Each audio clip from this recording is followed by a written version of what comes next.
Production funding for Behind the Headlines is made possible in part by the WKNO Production Fund, the WKNO Endowment Fund, and by viewers like you. Thank you. The state of the Memphis airport tonight on Behind the Headlines.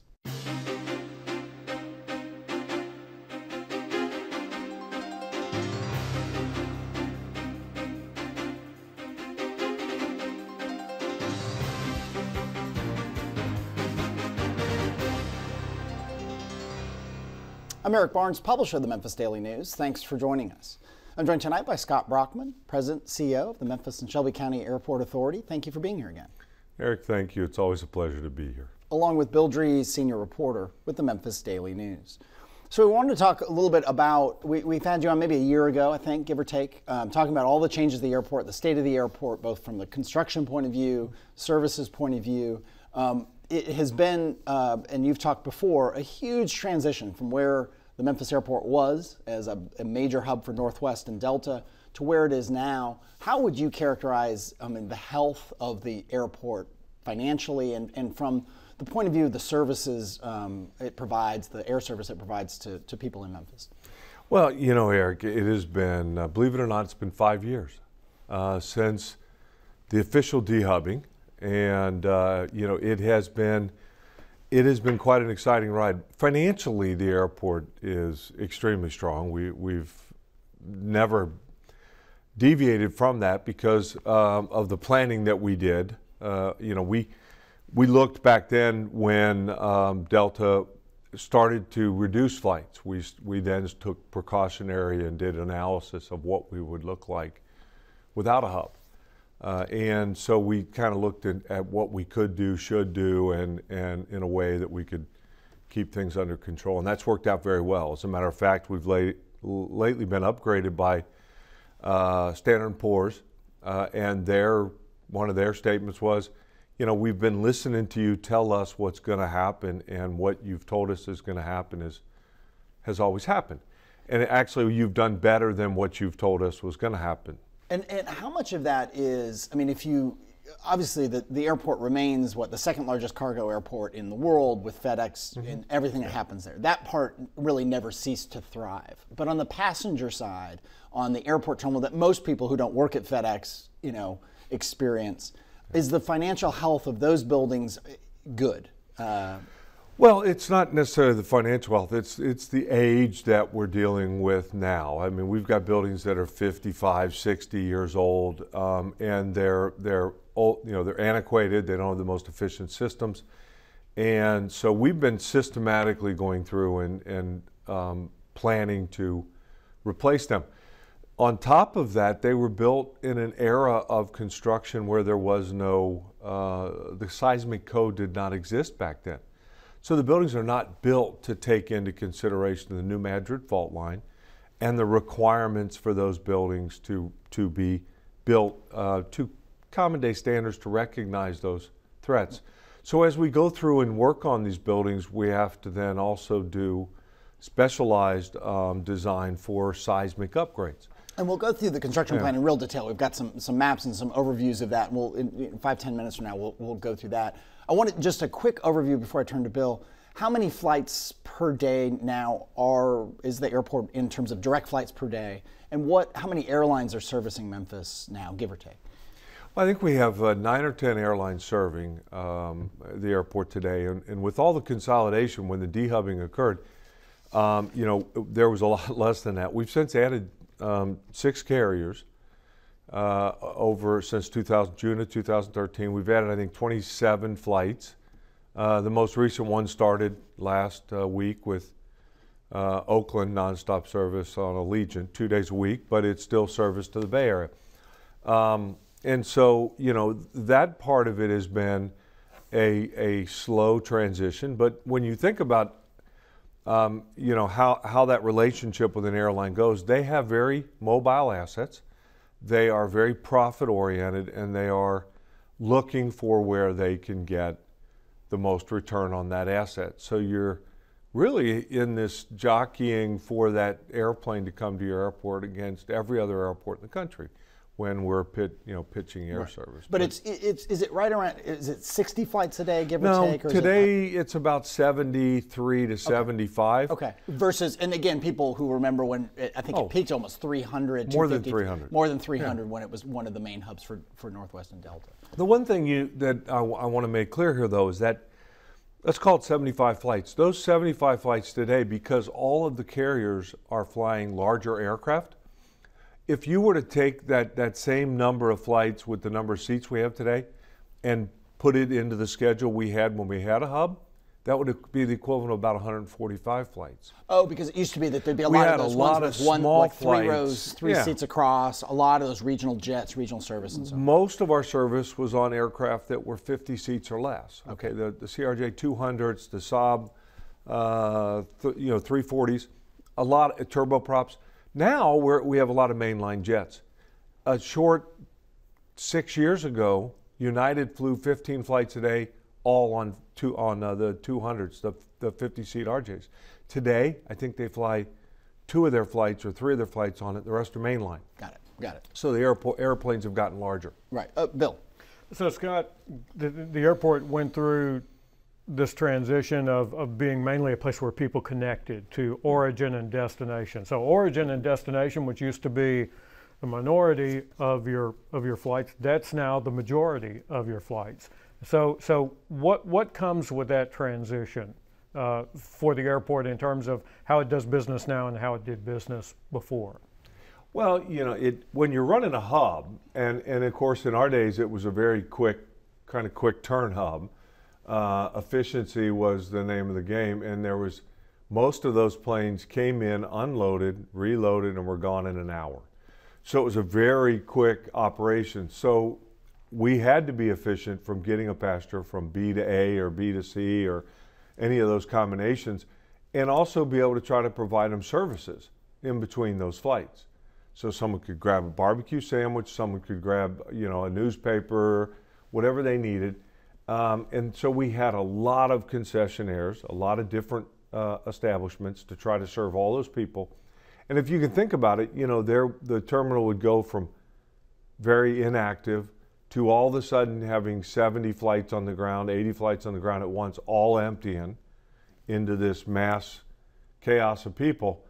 And then everyone would get back in line again with very narrow corridors. The lines mixed across the corridors, and they get back on a plane and go somewhere else. Very few of them knew really what airport they were in. It was Airport X, Airport Y. All they cared about was to get from gate 2 to gate 17 to get on a new flight. Didn't matter what city it was, because it was just that. Mm-hmm. Now we have 98, 99% origin and destination, meaning people that are either from Memphis or have specific purpose for coming to Memphis, whether it's business, whether it's tourism, whatever it is, family, and not it's not just to transfer planes. There are some they don't focus on transfer passengers now. Mm-hmm. Yeah. So where are we in the transition? Because when the dehubbing started, when the dehubbing came, actually, mm-hmm. there was so much discussion about, well, Nashville's been through this, and look how they've come out of this. And I think they were dehubbed in '96 or 94, something. I believe. 94. Yes. Yeah. So where are we in terms of where you want to be as an airport with this reality that we're 4 or 5 years into it? Well, 5 years into it, I think that the recovery of growing origin and destination passengers is actually going very well. We're serving more origin and destination passengers today than when the hub was running at its full force. Now, there were disincentivizing factors that were involved in. I mean, airfares were really high, mm-hmm. okay? The trade-off for those 91 nonstop destinations was high airfares, but you didn't have to stop, you didn't risk losing your bag. So that really kept the local people from wanting to fly very often. And that would go back to the people who would drive, say, to Nashville, or they would drive to Little Rock to get on a Southwest flight, and would sort of beg, why can't Memphis get Southwest? It was partly because Delta, it's the pro-con pro and con of having a hub. You could get on Delta and go anywhere, but you would pay a price for it, right? I mean, I think I'm paraphrasing you when I say that. Today, we're focusing on, as opposed to the business-centric traveler, okay, trying to get more destinations nonstop to serve the business traveler. Cost wasn't always a focus. Now, we're trying to balance that slate better with the leisure as well as the business. So now we've got ultra low-cost carriers coming in, which has opened up the Memphis International Airport and air travel to a totally different group of people in our community. So I've got people that have never flown before that are nervous, and they get there very early because they don't know where they're going. They've never been in the airport. So it's really a great sight to see when you see people that are going on their first trip and they're going to the beach in Florida or wherever. They're very excited, and that's a fabulous feeling to go, to say, look, we've done something good here for the community. So when you talk, and we'll move into talking about the construction right now, because I hear it. You and I have spoken off the show. I think I ran into the airport. We talked about it. For people who don't fly a bunch or don't track this certainly the way you do or the way we cover at the paper, to walk into the airport right now is a feeling often of a big empty airport, because it was an airport that was built to handle again, upwards of 300 flights a day. It's now doing about 75. So you are, and we'll bring up a map that shows the airport and kind of walk through in some detail where things are now in terms of the closing of various concourses and gates and consolidation of the airport. Let's bring up the map and let you walk through what's happening. What we see right there, I guess in the dead center above the kind of black, V-shaped area where it says B checkpoint, that's the primary security checkpoint that people are used to, right? The big, high-ceilinged room that you walk into in the main area. That whole B concourse below that, which used to be the Delta, before that the Northwest, filled with Northwest and Delta flights, that's all closed under reconstruction. Is that right? That is the area, yes, that is totally closed. And what is the plan from here going forward? What happens next? Well, as we've spent the last probably year, maybe a little longer, getting A ready for Delta to move to A. If you recall, when Northwest ran the A concourse as part of their 3-concourse hub model, most of those gates on A did not have jet bridges. They were ground boarded. There was the RJ facility at the end, small airplanes. And then on that side of the concourse where Delta's operate now, down towards that southern end, that was where they did the Saab airplanes, and they would park 6 of them at each gate. And again, these are small, 50-seater less, those are very small, regional. well, 30, yeah, they were actually 30-seat aircraft. And so the amenities were not there. Yeah. And so we had to come in and actually expand the size of bathrooms, expand the size of the whole rooms, bring in jet bridges, bring in the power to support the jet bridges. And ironically, as we move, we'll move to a slide that shows the next phase, where you want to be by 2021. You'll begin to phase. Am I right in saying that you'll begin to phase out the use of A as B is reconstructed? Is that? Well, we'll begin to relocate airlines from A and C to the B, which will then allow us to make choices on A and C. I've used the term, that we're going to analyze along the way, and we're going to soft mothball A and C, meaning we're going to keep them where they will remain functional, but we're not going to clean them. We're not going to cool them at a level for people to be in, because no one's going to be there. Just so people don't think they're going to be using it. But we're not going to shut them down for demolition, because we don't know what the future is going to hold quite yet. And what people see there is up on the upper left, the black and red areas, that's A that will be mothballed, and over, am I right, to C eventually, the other kind of vertical set of gray areas. There's that will a set be of soft transition, well. correct. Okay. So the A and the C, which is on the left and right of that picture, will be mothballed. We do have a piece of concourse we need to take down, and that's that southern end of C, on the right lower part of C, looking at the picture. And that has to be taken off, which then opens up the B concourse without obstruction to our main street. And so, for the V-shaped area that again is the main concourse that people think of, it'll be renovated. We'll have some renderings of what that's to look like. How many gates are in that area? You're consolidating into how many gates in B, give or take? Well, we're going to consolidate into this what we call the spine, which is the center of that, and then the east leg, which goes off to the left. Yeah. So that'll be 23 gates. Okay. The west leg will be not modernized today, but it'll be utilized just for international arrivals because that's where the federal Which is inspection at this and point customs is. Mexico and Canada. Is that Well, correct? Canada pre-clears into the United States, so just Okay. to Mexico. Just Mexico. Okay. Although we are working on trying to get day-a-week European flights back. But so that is 23 gates. Right. Our next expansion would be into the west leg of the B, Right. which offers about another 18 to 19 gates, depending on the size of the gates we build them for, which would then build out all of B for the future. Now, we originally proposed building out all 42 gates on B on the Y all at once. Right. Our airline partners, and we have an interesting thing in our airline lease that gives them the right to approve those things. They did not want to do that. So let's get to cost for a second. How is all this paid for? I mean, it's a huge $200 and something million project. Is that right? Over the course of the whole. Well, the total with the and the electrical work in the terminal. How is that all paid for? $214 million. There's a series of different things. We will have. We do have some some federal grants. We do have some state grants. And then we have a new funding source, which we've never used before. I think we're the only airport in the country right now that doesn't use it. That's called a passenger facility charge.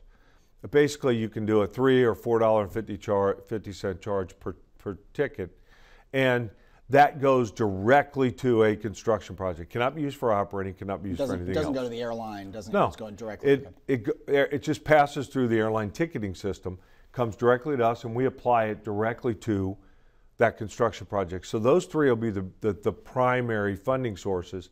We also have other funds that are coming in, but they're somewhat minor. We have our own capital funds that we have reserved for this over the years, and so $214 million is a pretty big price tag, but not when you look at what other people are doing. Yeah. When they're spending $500 million, $1 billion to build a concourse. Yeah, and we'll get back into. But let me get Bill back involved. So you build this with the firm knowledge that the future can be unpredictable in the airline business. So you've got options here. You referred to it as a soft mothballing of these other areas. Where do you think the industry is going after a pretty tumultuous ride here? Well, I think that quite honestly that there are a number of things that are going to challenge this industry, and I think knock on wood, consolidation has been great for the airlines, not so great for the passenger, and I think we're almost done with that. From a standpoint of Memphis, I think we still have growth that we can do. There are still markets that we will get and add to our system. We will continue to grow. People always ask me, well, do you think we'll ever get a hub back? Well, I don't know, but it seems that the model is they're reducing the number of hubs, not adding to them. I think there is an opportunity for us to look to capture back that 300 to 500 mile range of flights that used to be so well served by Northwest and participated so much and enjoyed the hub so much. I think there is opportunities there, and we're working with airlines on that. So I think we still have a very bright future. I honestly believe that the B concourse will easily get us, just the B concourse will get us back to the numbers we had when the hub was truly rocking and rolling. Which was about 6 million enplanements, 12 million total passengers. And that's just on one concourse, not three. Mm-hmm. So then, along the way, we decide what happens to A and C. And we are we're talking to a number of different carriers. The challenge I have right now is that with the only building out those two sections of B, we only have 6 vacant gates.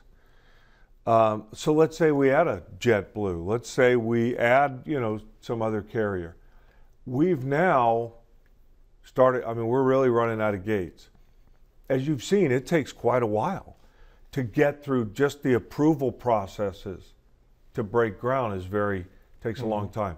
So we've really got to start planning now for the next phase of construction, even though we haven't broken ground on the first part. And as we talk about B, let's bring up, there's renderings of what this primary concourse will look at. What are we looking at there? Somewhere in B, I assume. Well, this is an artist rendering as if you're looking across the concourse from one outer wall on a gate to another.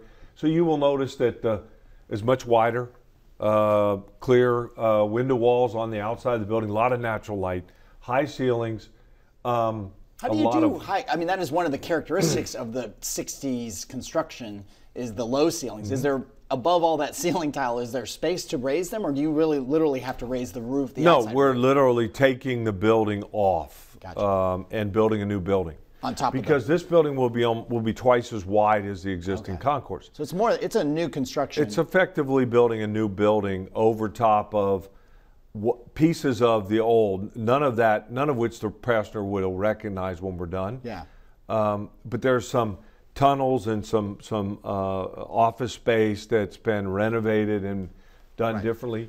So we're going to just build from that floor of the concourse up. And that is, I believe you told me that's the end of Concourse B, looking to, what would that be, southeast? That is looking down to the southeast towards the end of the east leg of the B concourse, yes. Okay. That would be towards B23. Okay. So that gives a sense of where it's going for the people who kind of walk in and see this kind of confused, empty space. There is a long-term, medium-term sort of plan. I'll go back to Bill. We have 5 minutes left. So we've talked a good deal about the different times that you hit the airport, and a New York Times reporter came to the airport and came during one of those empty times and had some impressions about the airport, and you've responded to that in the New York Times as well.